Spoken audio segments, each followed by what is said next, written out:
How to connect PayPal to Gumroad. So first you need to open your Gumroad account right here. If you don't have one, then you should create an account.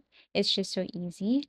Now go to the left side, scroll down, and look for the payout option.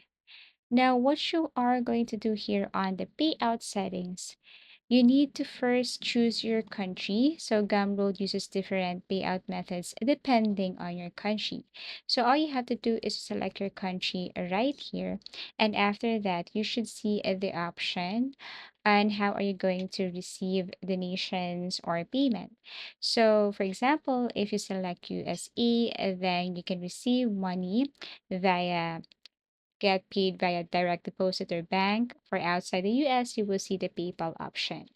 So if you want to connect your PayPal account, you just have to click connect to your PayPal account. You have to scroll down here. A window will open prompting you to log into your PayPal. Approve the connection to let Gumroad send payments to your PayPal. Use the same email on both Gumroad and PayPal for best result.